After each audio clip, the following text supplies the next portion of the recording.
Bonsoir, bonsoir et bienvenue dans ce nouveau vlog. Nous sommes samedi, il est pas loin de 18 h et mon chéri récolte les petits marrons. Oh, ça va pas durer longtemps.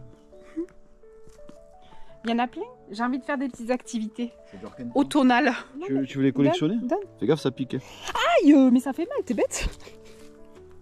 On a les marronniers, petits marrons qui commencent à tomber, ça y est. Les coques, les cosses, les coques, je sais pas comment on appelle ça. On peut faire plein de petites activités avec des marrons. J'adore. Il y en a qui sont encore dedans. Celle-là, celui-là, il est quasiment fermé encore. On dirait des oursins. C'est les oursins de Haute-Provence. Faut pas les manger, ça va. Ah non. Alors effectivement, Émeric relève un point important. On ne mange pas les marrons, hein, vous le savez sûrement. C'est les marrons d'Inde, ça. Ça, c'est les marrons. Et quand on achète de la crème de marron dans le commerce, c'est de la châtaigne en fait. Mais ça porte à confusion. Donc bien sûr, les marrons, on ne les mange pas. Ce matin, dans le champ dessous, il y avait la maman chevreuil avec la petite chevrette qui promenait. On les a vus sur la route. Je vais vous mettre une photo. Émeric a pris des photos. Et puis voilà. Tu fais la petite cueillette, la petite récolte. Ouais. J'avais acheté il y a quelques années à Jiffy une table d'extérieur avec 2 chaises. Donc la table était rose et les chaises étaient turquoises comme ça. Puis la table, elle a mal vieilli en fait. Le dessus, il s'était écaillé, il avait un petit peu rouillé. Du coup, Émeric l'a repeint, il m'a dit tu veux que je te peigne? Donc on n'a pas trouvé du rose. Déjà, on n'a pas trouvé du rose comme ça parce que c'est une peinture anti-rouille extérieure style pour les portails. Et du coup, les portails, c'est rare d'avoir des portails roses, quoi. Donc, il m'a dit, on peut pas faire rose. Donc, il y avait du rouge, il y avait du bleu, il y avait plein de couleurs. Il y avait un vert olive. Mais vert olive, ça aurait pas fait très joli avec les chaises. Puisque c'est pas... Je dis, il faut vraiment trancher. Du coup, ce jaune m'a plu. Donc, j'ai dit, fais-moi là en jaune. J'ai dit, par contre, tu fais que le plateau. On touche pas les pieds. Donc là, il faut qu'on nettoie parce qu'il y a eu un petit peu des coulures quand Émeric a poncé. Mais je trouve que ça fait joli. Je trouve que ça fait joli. C'est beau. T'es content de toi? C'est pas mal. Ouais, les Moi, j'aurais fait les pieds aussi, tu vois. Non, non, c'est joli parce qu'au moins ça, on reste dans le. Parce que là, j'ai fait que le plateau. Hein. Ben oui, mais simple c'est à faire, hein. suffisant. C'est suffisant. On reste dans le bigaraillé comme je dis. Et du coup, j'ai mis mon petit dessous de plat qui tranche encore bien plus. Voilà. Donc voilà l'histoire de notre petite table. Quand on est sorti, avant que j'aille travailler, en général on sort toujours avec Émeric et on regarde un petit peu là autour de la maison. Et il y avait la chèvre, la maman chevreuil, donc la chèvre, avec la petite chevrette qui était dans le champ tout en bas. Puis elles ont eu peur, du coup elles sont sorties, puis Émeric a pris une photo, je vous montrerai la photo qu'il a prise.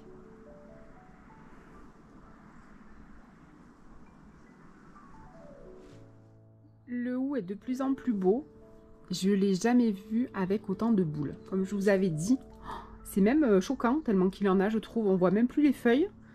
Du coup ça ressemble plus trop à du hou.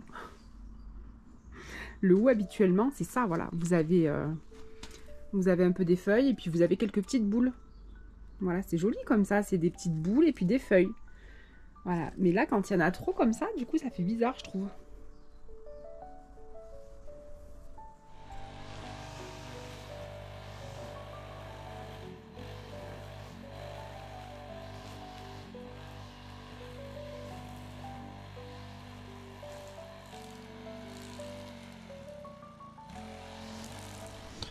Alors là, on va faire la récolte des graines de belle de nuit. C'est hyper facile, hein, vous voyez, c'est ça. Vous avez la fleur qui est là. Après la fleur, là, je peux l'arracher parce qu'elle est finie, hein. Elle va tomber. Et après, à la base, vous avez une graine qui va... Là il y en a encore une. Ah c'est bien ça. Qui va apparaître. Donc c'est comme ça que tu les... Après, si tu les mets soit dans une enveloppe, Ouais. soit tu les ressèmes. Moi, j'en remets dans l'enveloppe, j'en ai encore plein l'année dernière. Ah t'en as une grosse là. Ouais. Et sinon, je les mets à droite à gauche dans le jardin, puis ça repousse l'année d'après, quoi. Oh là là. On Elle est aura belle des- celle-là. On aura des belles de nuit de partout. Ah oui, elle est belle. Tiens, regarde, tu vois, il y en a des... Et là il y a plein. Regarde ce qu'il y a là partout. Ben oui, oui, oui. Mmh. C'est envahissant d'ailleurs, ça, comme plante à terme. Donc si vous êtes dans le coin, si vous voulez des graines de belle de nuit. On a de la rose, on a une jaune et une rouge. Voilà, donc si vous voulez des graines, faites-nous signe si vous êtes par ici. C'est une plante qui craint le gel. Normalement, elle va mourir cet hiver. Là. Ouais. Chez nous, elle meurt. Et au printemps, après, il y a comme une sorte de bulbe à la base et ça repart. D'accord. Sinon, ça repart avec les graines. Mais ouais, là c'est beau. Voilà. Et là, il y a le basilic qui est toujours aussi beau. Hein. Il a jamais été aussi beau Le basilic de toutes les années. il est magnifique. Ah ouais. Habituellement, je le mets là-bas, devant la maison, là-bas. Et non. Et là, cette année, on l'a mis sous la vigne. Et du coup, il a juste un peu de soleil le matin. L'après-midi, il est à l'ombre. Et du coup, franchement, il est trop beau. Donc, on a dit pour l'année prochaine, dans un pot comme ça ou dans un plus gros pot, j'en planterai plusieurs pieds. Parce que là, franchement, il est reparti du bas. Il est heureux. Hein. Il est heureux et, comme je dis, il vit sa meilleure vie. C'est toi la guêpe. C'est un peu minutieux quand même. Hein. Ouais. Parce qu'il faut pas tout écraser. C'est ça, faire gaffe. Ah bah oui.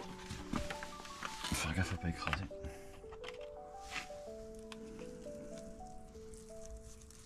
Tu vois, elles ne sont pas prêtes, elles sont encore vertes. Il y en a là.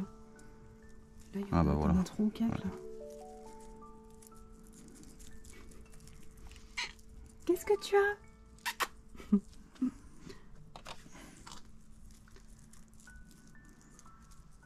C'est délicat, hein? Bonjour. C'est délicat.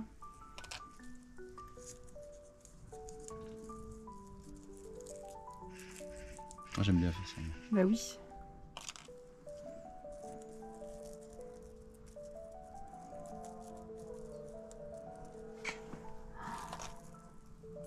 Magnifique. Qu'est-ce que... C'est dommage parce que s'il y avait de la terre là tout autour. Eh oui, ça se ressèmerait Ben, tout seul. boum. Ah ouais, là c'est de la... Ça ressemble, C'est une chape. Qu'est-ce qu'il y a? Est-ce qu'on prendrait pas un peu de pâté, Luna? Tu veux un peu de pâté?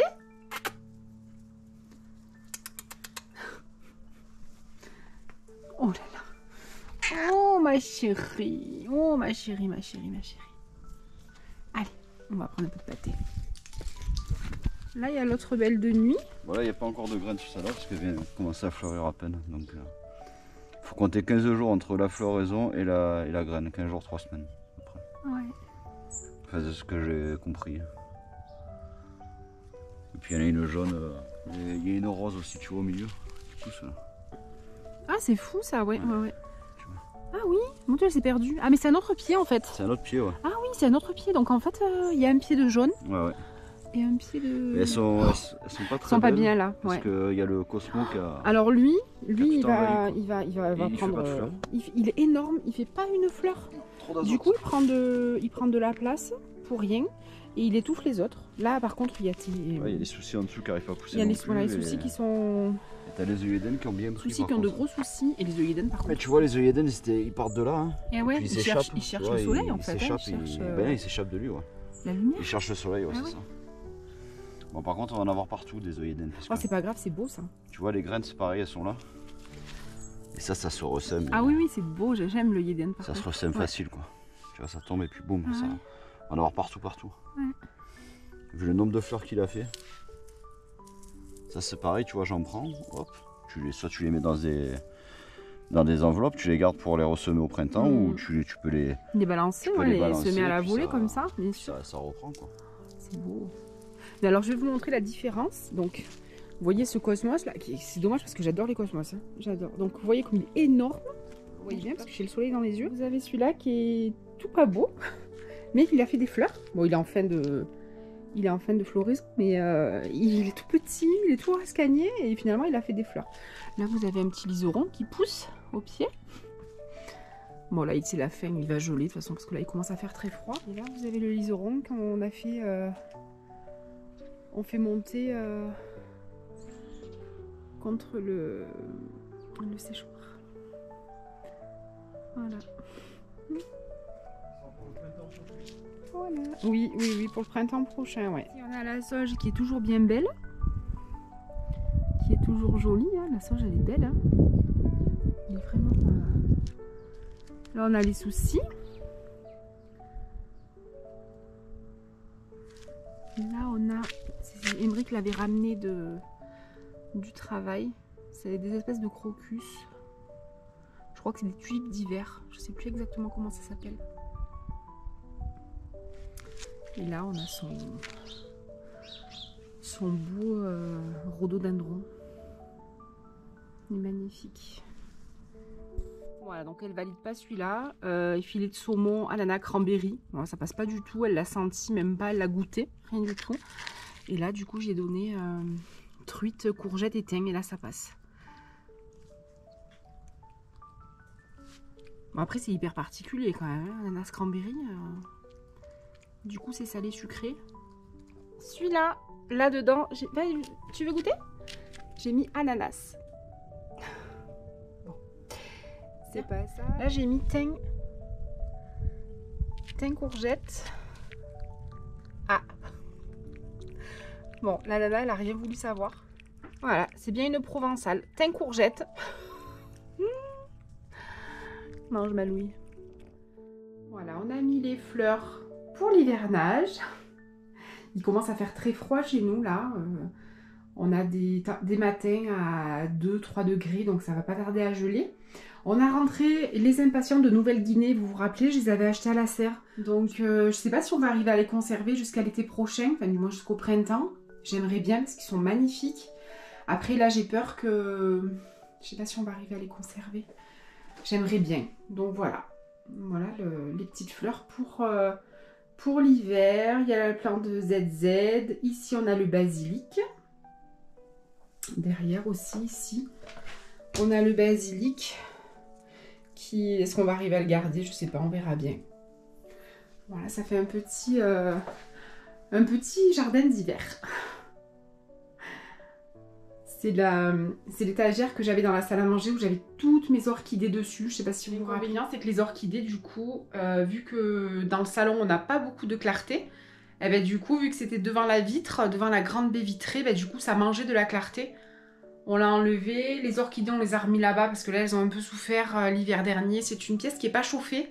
Du coup, c'est quand même assez froid l'hiver. Il faut dire qu'il fait froid. Mais les plantes ne gèlent pas, ça c'est sûr. Mais du coup, les orchidées, elles ont besoin quand même d'un petit peu plus de chaleur. Donc, on les a remis dans la salle à manger. Ici, du coup, on a mis les fleurs. On verra bien si ça tient. Je vous tiendrai au courant de l'évolution. Voilà, donc on a mis les orchidées ici. Bon, elles sont un peu serrées. Il faudra que je vous trouve une étagère pour mettre là dans l'angle de l'entrée. Donc on a mis des petites orchidées ici. Qui vont, je pense, un petit peu repartir. Il faudra que j'enlève, enfin qu'on enlève un peu les feuilles séchées. Et puis voilà. Donc là, elles ont beaucoup plus de clarté. Puis il fait meilleur quand même. Donc je pense qu'elles s'y plairont plus cet automne et cet hiver. Je vous retrouve maintenant en cuisine. Je suis allée chez mon boucher. Il y avait des poulets en promotion. Donc j'ai pris un poulet. Je vais le faire tout simplement au four, farci. Alors en général, quand je fais un poulet comme ça, je le farcis tout simplement avec des oignons, de l'ail, du laurier, des olives et puis toutes sortes d'aromates que j'ai envie de mettre à l'intérieur. Je vais commencer par émincer mon oignon assez grossièrement.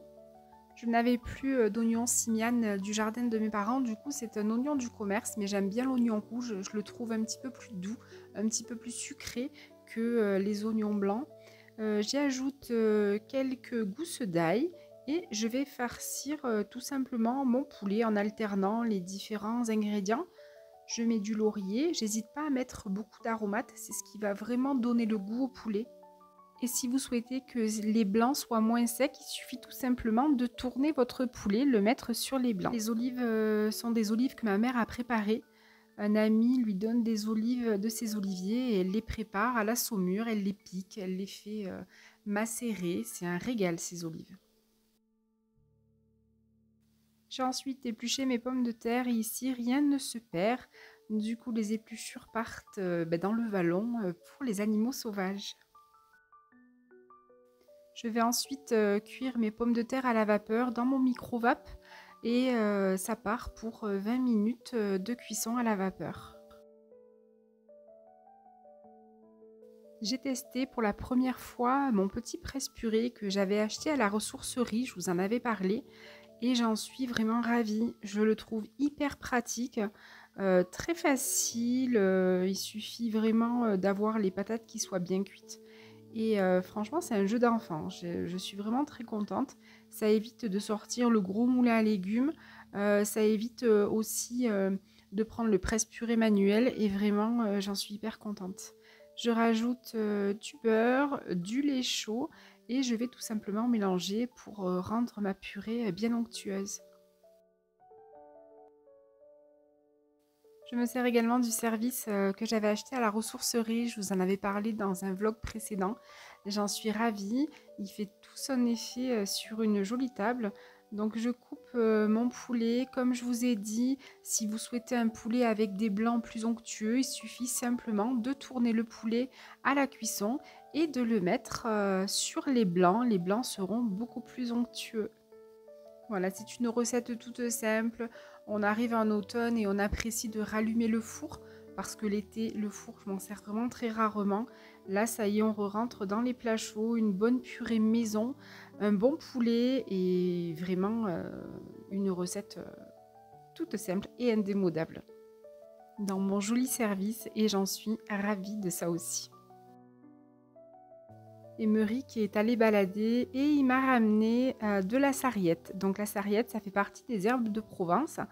On la trouve en moyenne montagne chez nous. Je vais la faire sécher, je vais l'utiliser comme du thym, comme de la marjolaine. Et ça va raviver mes petits plats. Aujourd'hui, on vous emmène avec nous au cœur de notre belle Haute-Provence et on vous fait découvrir le temps des journées du patrimoine, quelques joyaux de notre ville. Notre réserve géologique est la plus grande d'Europe. Elle s'étend sur plus de 2000 km². Et on pourrait la comparer à un endroit un peu magique où les montagnes racontent des histoires vieilles de plus d'1 million d'années.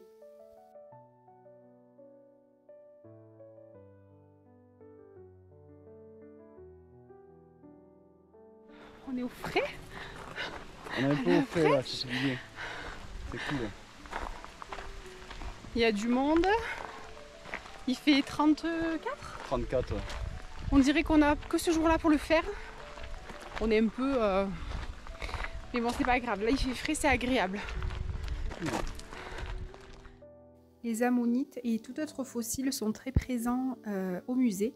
On peut les observer, également les petites étoiles de Saint-Vincent qui caractérisent si bien notre ville et qui ont été découvertes au 19e siècle par Pierre Gassendi.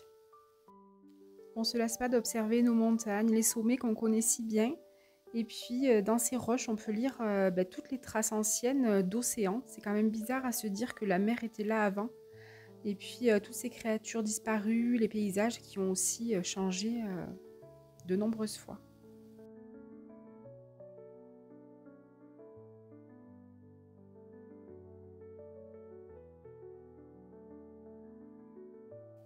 Et parmi les fossiles les plus impressionnants qui ont été découverts ici, il y a celui d'un ichthyosaure. C'était un grand reptile marin, un peu comme un dauphin, mais qui vivait il y a plus de 180 millions d'années. Et à cette époque, la mer recouvrait toute la région de Digny.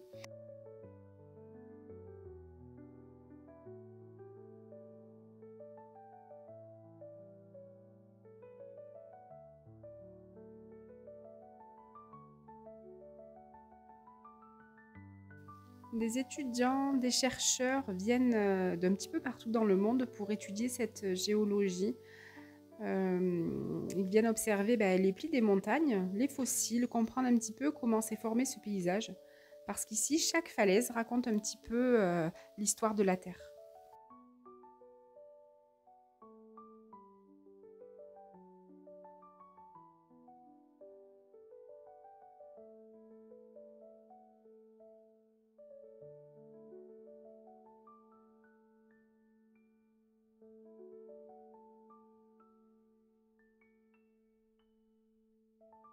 Tu me vois? Je te vois, tu me Tu me vois. vois? Tu me vois, je te vois. Tu me vois, je te vois. Ouais. Ça va? Ça va et toi? Bah oui, écoute. La forme? Bah écoute, oui. Ça va mieux que tout à l'heure? Pourquoi? Ça allait? Dans la côte c'était un peu compliqué quand Ah même. bah oui, j'ai souffert. Hein, on le sent le bon repas de midi. Hein. Le bon bourguignon. Oui, j'avoue.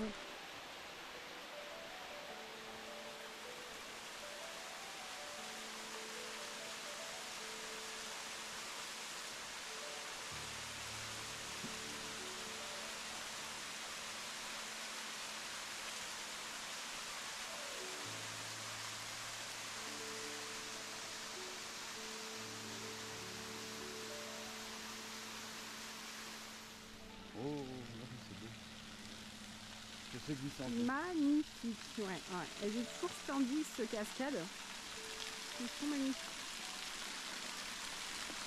Toujours énorme.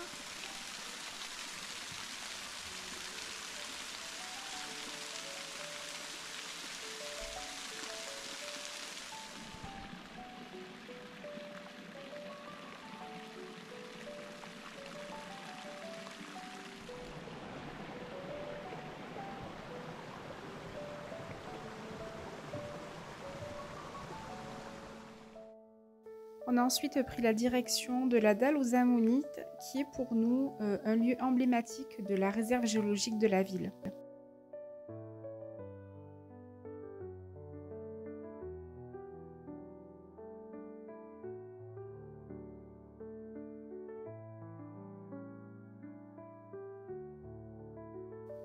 Vous avez tout un cheminement qui vous explique la formation des ammonites, comment elles se sont fossilisées.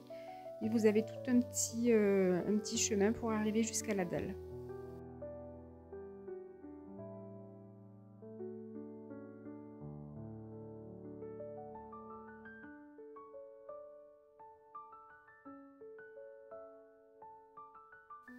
La dalle aux ammonites est un site totalement naturel et vraiment exceptionnel. Si vous êtes de passage, n'hésitez pas à vous arrêter pour l'observer. Les fossiles sont restés là, exactement là où ils se sont formés il y a près de 200 millions d'années. Rien n'a été déplacé, rien n'a été ajouté. C'est la nature qui a sculpté ces pierres. C'est une surface naturelle d'environ 320 mètres carrés où on peut observer plus de 1500 ammonites, plus ou moins grandes, et les plus grandes font jusqu'à 70 cm de diamètre. Et en se tenant là devant cette paroi, on a vraiment l'impression de toucher le temps.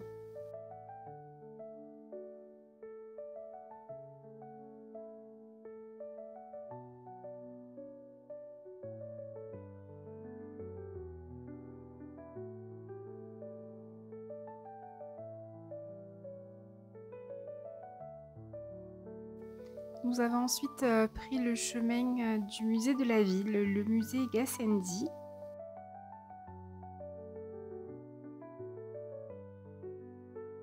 C'est un lieu assez unique. Il mélange à la fois des collections d'art, de tableaux, de sciences naturelles, d'histoire locale.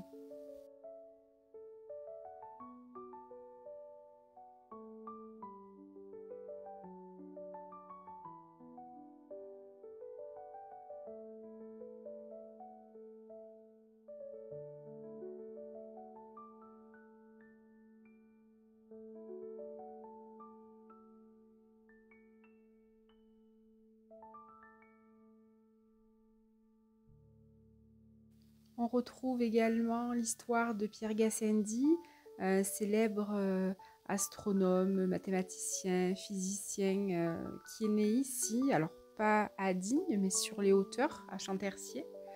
Et donc on retrouve beaucoup son histoire dans le musée. Il a été le premier à observer Mercure passer devant le Soleil, et à cette époque-là, c'était une grande avancée pour son époque.